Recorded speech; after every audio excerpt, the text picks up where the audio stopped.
Right.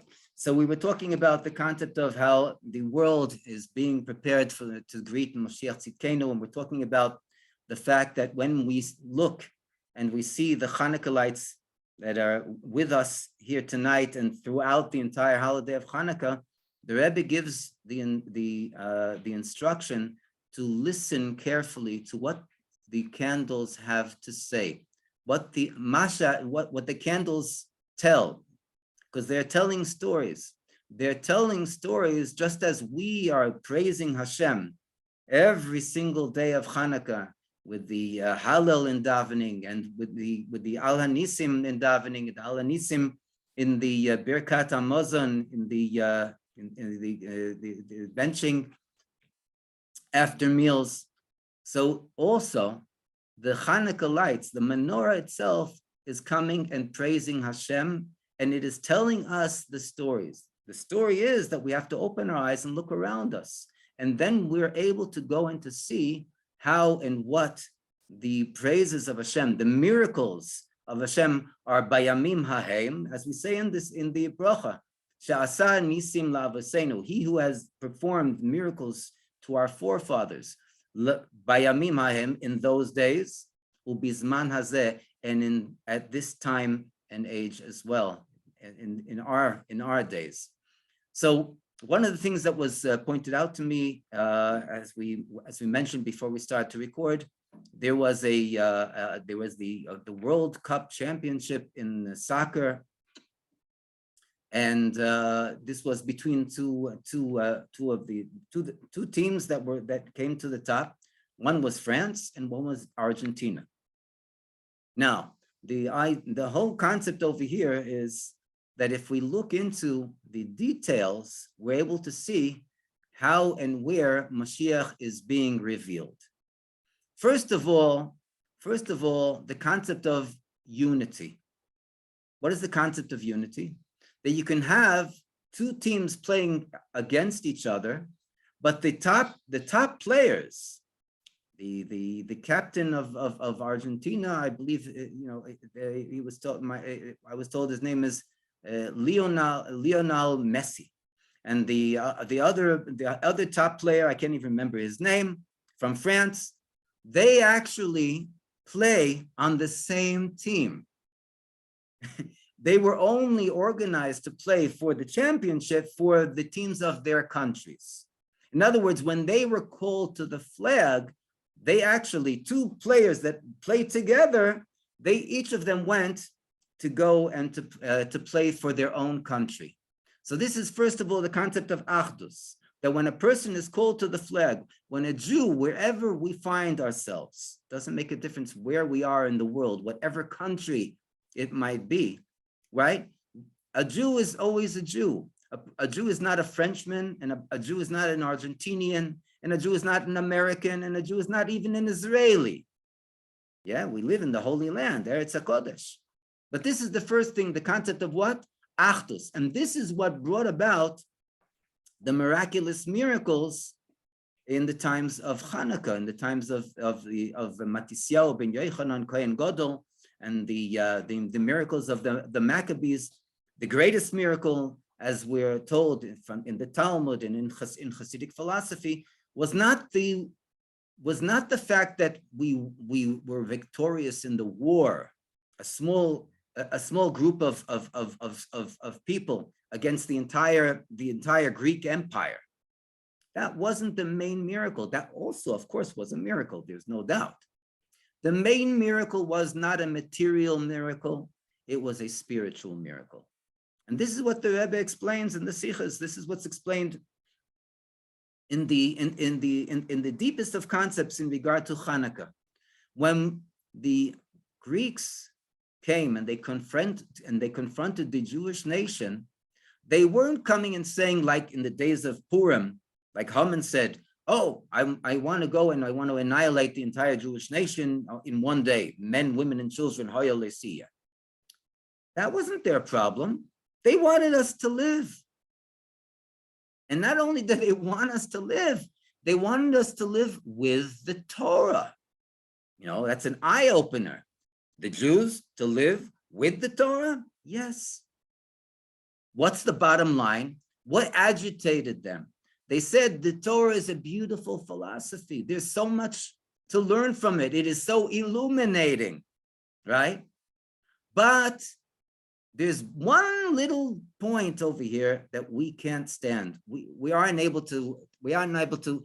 the capacity to contain. And what is this? The fact that you say that this is Hashem's Torah. Hashem?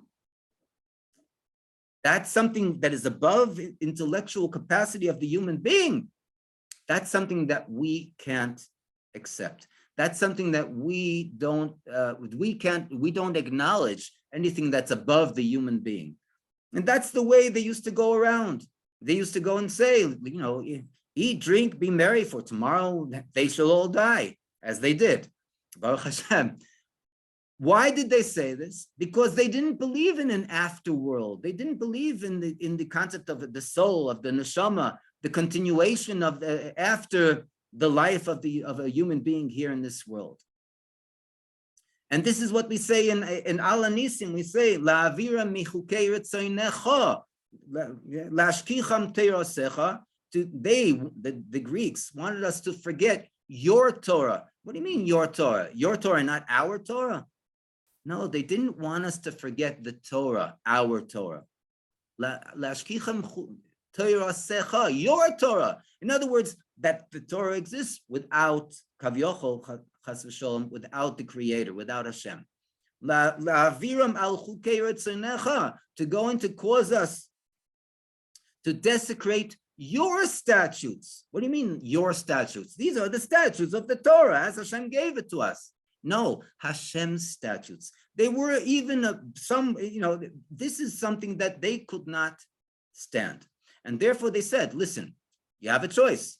Either believe in the philosophy without Hashem, or then we'll have to start taking measures.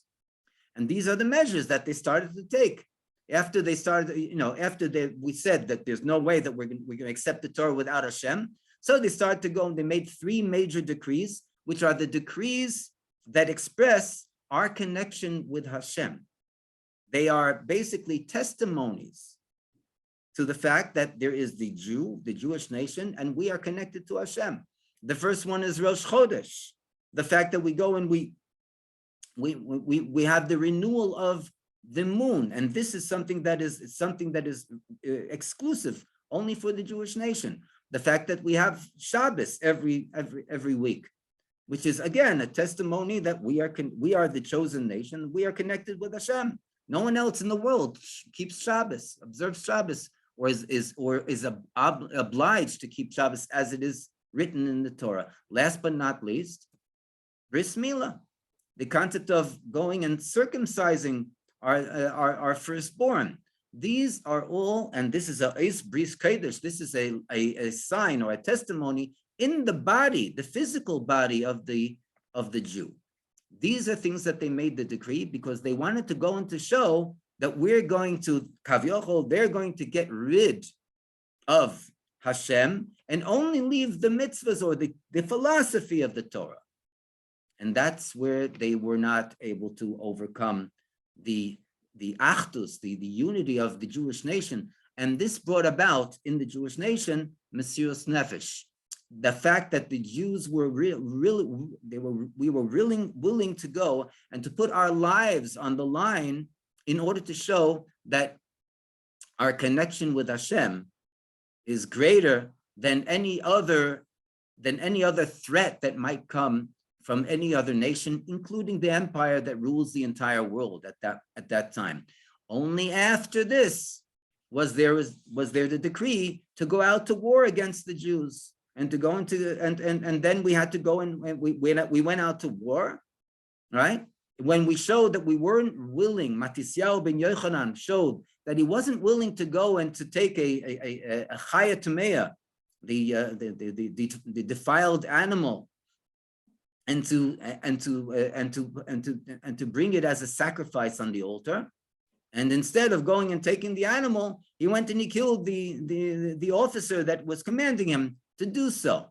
And this brought about the war that, Baruch Hashem, the miraculous war that we were victorious in. But what was the main miracle? Again, it's the spiritual miracle. And this is what the menorah, this is what the lights of the menorah represent, the spiritual miracle. Because when they went, after we overcome we were victorious over the Greeks, and we went and we started to clean up the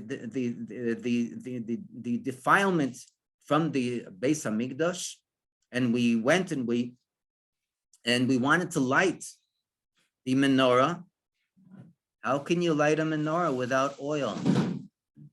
And the Greeks were so, it was a genius concept, because it's a genius concept that's based on the Torah laws.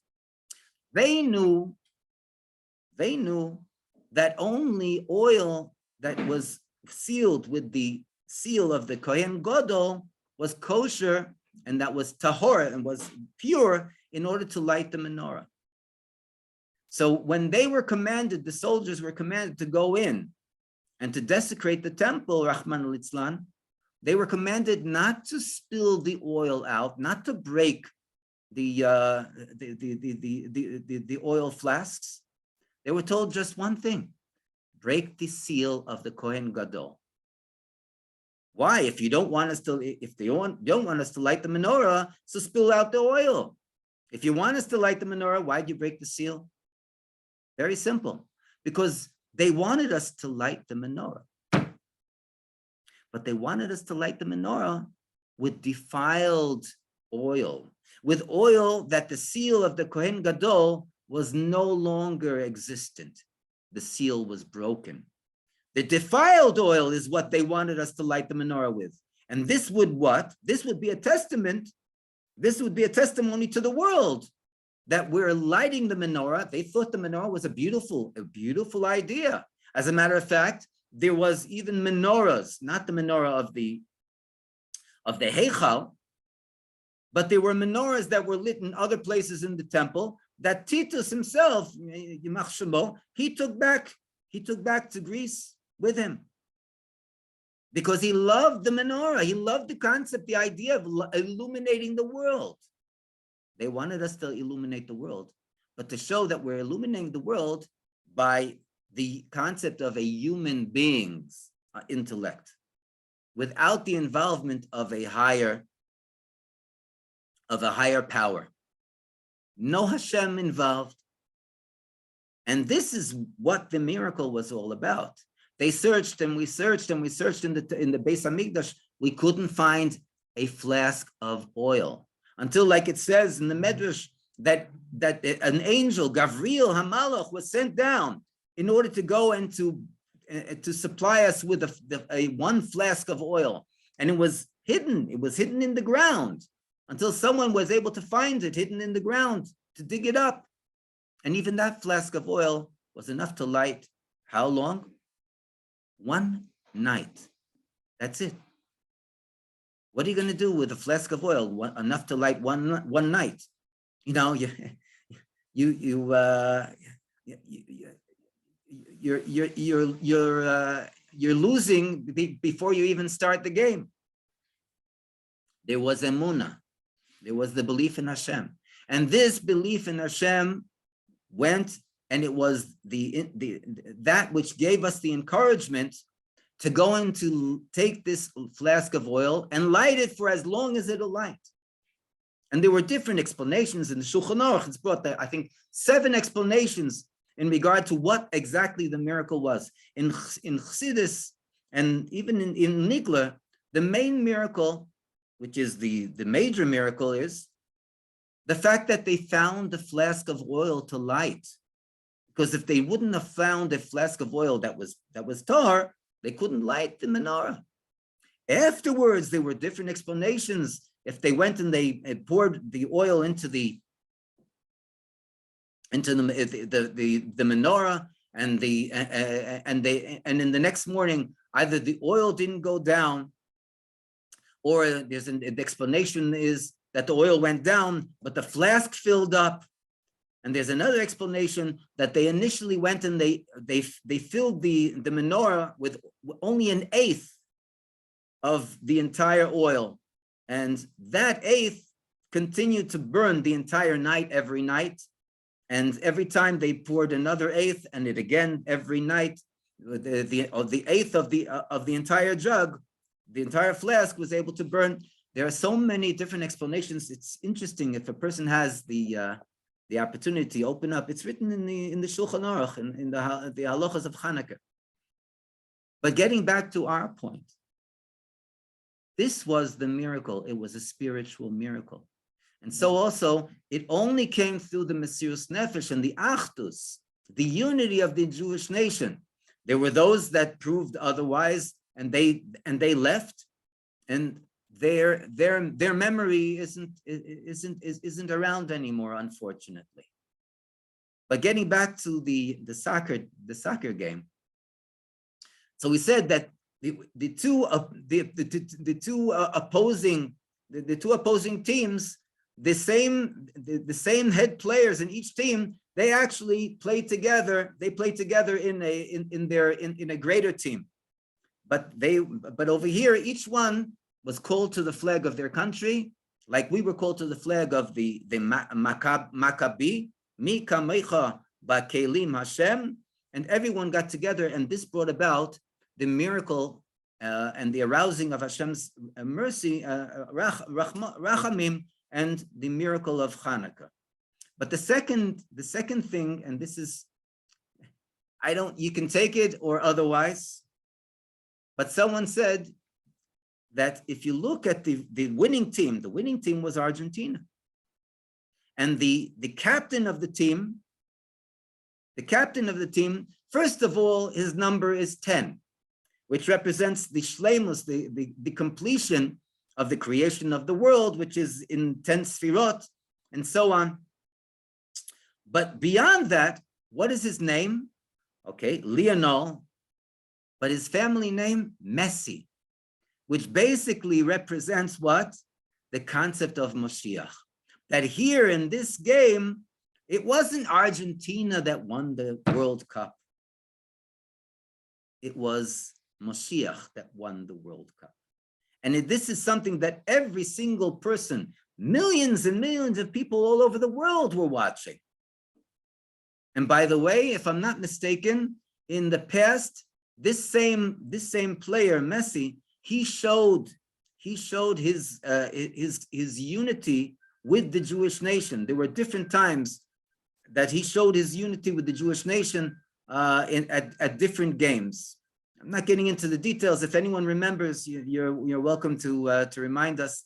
I think that there were three. I think in the last time that they played, there were three children, young teenagers that were kidnapped, and we were demanding these teenagers to be returned. And when he all of a sudden, in the middle of the game, he picked up his regular playing shirt, and he had a shirt underneath with these teenagers, the pictures of these teenagers. In other words, he showed his solidarity with the Jewish nation, and so on and so forth. But it's not him again.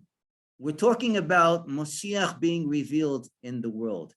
And how could it be more revealed by the champion team and their captain? What is their name? What is his name? Messi, Moshiach. In other words, this represents the conquering of Moshiach in the Rebbe Shlita Melech Ha'Moshiach, conquering the entire world. Yehi Ratzon that Hashem should bring us not only the championship in a football game, in a soccer game, but we should have the championship here and now. Teichef Umyad Mamash, the revelation of the Rebbe Shlita Melech Ha'Moshiach, is especially now when we're having the time of the illumination of the lights of Chanuka that represent the concept of cherus, of freedom, as even the heads of countries go and show. The heads of the countries, the president of the United States, he is honored to go and to light the shamash. on the, by the White House. How can you get closer to the concept of Mashiach being revealed? Even Putin, in his time, he also was honored to go on to light the shamash for the menorah, and that was the menorah of Chanuka. People are acknowledging the concept of Chanuka, the concept of the miracle of Chanuka. We should merit to have the miracle teichef umiyad mamish mamish mamish the teva nir vanigla afreilchen Chanuka l'chaim v'livrach.